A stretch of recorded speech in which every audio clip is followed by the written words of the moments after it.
Biglang napatakbo ang grupo sa poblasyon Ginubatan Albay. Dito nga na-rescue namin ang ligtas ang dambuhalang cobra. Dito nga sa tubo, dito namin siya nakita. Araw nitong Sabado, kagad na tumakbo ang grupo patungo sa lugar ng cooler. Sa mga nakatambak na yero, inakala nilang nandun yung cobra. Ang rescue sa Ginubatan sa may Iglesia ni Cristo. Napabili muna tayo guys ng taho kasi hindi pa tayo nag-almusal. Dito nga napabili muna ng tao para mayroong laman ng tiyan. Importante, busog tayo para pag nakagat ng cobra, busog tayong mamamatay. Sabi ni tatay, maraming ba dito tayo ahas, kamalik, saka Ginubatan? Oo, dami daw dito ng ahas.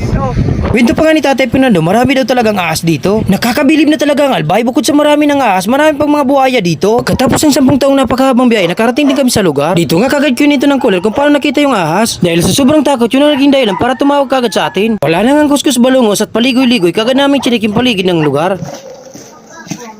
Dito nga inisesi na namin ilabas ang gamit para ma-sure na kung walang ahas dito. At dahil sa sobrang dami ng gamit, di nga namin alam kung alin ang unahin dito. Paborito ng tirahan ng mga ahas ang ganitong klaseng lugar. Payo ko po sa inyo, kung hindi naman kailangan ng mga gamit, huwag nang imbakin.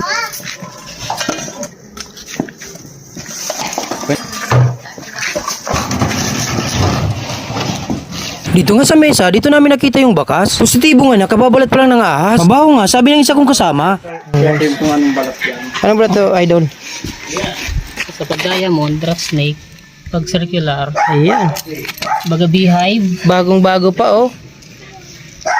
Bagong balat nakuha namin sa loob ng bodega. Dahil may nakita na kaming bakas, dinubli namin yung paghahanap. Alam naman natin na pag may nakitang bagong bakas, sigurado yan, may ahas. Ang di lang namin sigurado kung saan makikita at kung saan nagtatago ito. At dito nga may nakita na tayong ahas, huwag niyong skip hanggang dulo para makita nyo.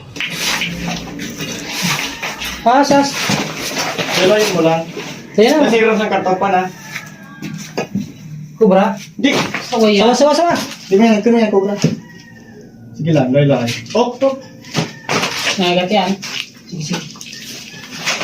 Laylay. Sawa po, sawa. Sawa. Ay, ano po kayo ikubag? Sawa. Sawa. May ano po ka mo ikubag?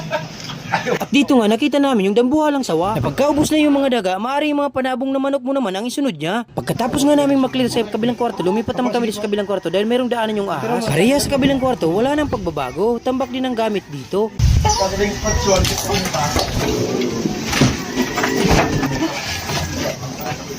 May mga mais.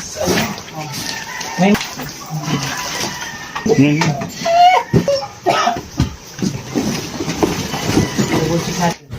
At dito nga nakita na namin ang hinahanap namin makamandag na cobra. Nadia Philippinensis, spitting cobra, na lubang napakadelikado sa mga nakatira dito. Na pag natuglaw ka nito, 30 minuto lang ang itatagal ng buhay mo.